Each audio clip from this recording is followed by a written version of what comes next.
Bonjour et bienvenue sur notre chaîne intitulée Un jour, un verset, un message.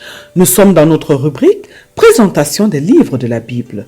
Vous aimez la parole de Dieu? Ce programme est fait pour vous. Je vous présente aujourd'hui le livre du prophète Ézéchiel. Le livre du prophète Ézéchiel est un livre de l'Ancien Testament. 48 chapitres. Le prophète Ézéchiel est l'auteur de ce livre qui porte son nom. Écrivant à la première personne, il rapporte les visions et les révélations qu'il a reçues du Seigneur.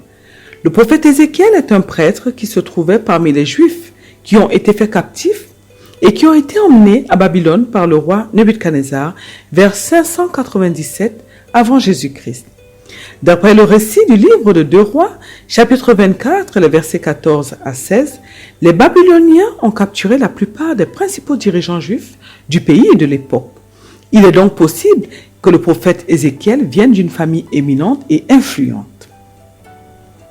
Le prophète Ézéchiel prophétise et déclare des paroles reçues du Seigneur aux Juifs exilés à Babylone. À peu près au même moment, le prophète Jérémie prophétise en Juda et le prophète Daniel prophétise à la cour babylonienne. Le livre d'Ézéchiel a été écrit pendant sa captivité à Babylone. Il prophétise de 592 à 570 avant Jésus-Christ environ.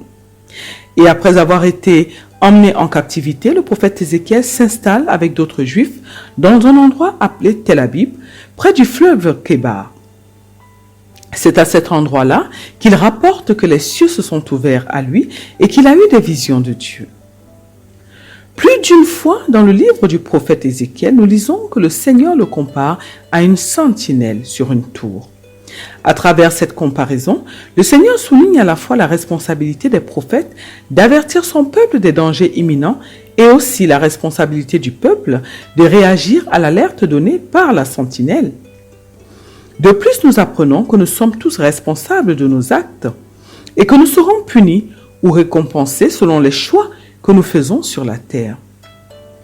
Le livre du prophète Ézéchiel est riche en récits de visions et en prophéties. Par exemple, le Seigneur donne à Ézéchiel une vision de la résurrection de la maison d'Israël, affirmant que le peuple d'alliance du Seigneur sera un jour rassemblé sur la terre de son héritage. Nous trouvons cela dans le livre d'Ézéchiel, chapitre 37, du verset 1er au verset 14. Le Seigneur décrit aussi le rassemblement d'Israël dans les derniers jours en le comparant à la réunion du bois de Joseph au bois de Juda. Nous voyons cela dans le livre d'Ézéchiel, chapitre 37, versets 15 à 28. Le livre du prophète Ézéchiel comprend une prophétie d'une grande bataille qui précédera la seconde venue de notre Seigneur Jésus-Christ. Nous trouvons cela dans le livre d'Ézéchiel, chapitre 38 et 39. De plus, le livre d'Ézéchiel, donc du chapitre 40 au chapitre 48, contient la description d'un temple qui sera construit à Jérusalem dans les derniers jours. Le livre d'Ézéchiel que le Seigneur a appelé afin qu'il accomplisse son ministère auprès des Juifs captifs à Babylone contient plusieurs des visions et prophéties. Ce livre nous montre que le Seigneur se soucie de son peuple où qu'il soit. Et lorsque nous étudions ce livre, nous pouvons apprendre que Dieu appelle des prophètes comme sentinelles pour avertir ses enfants des dangers.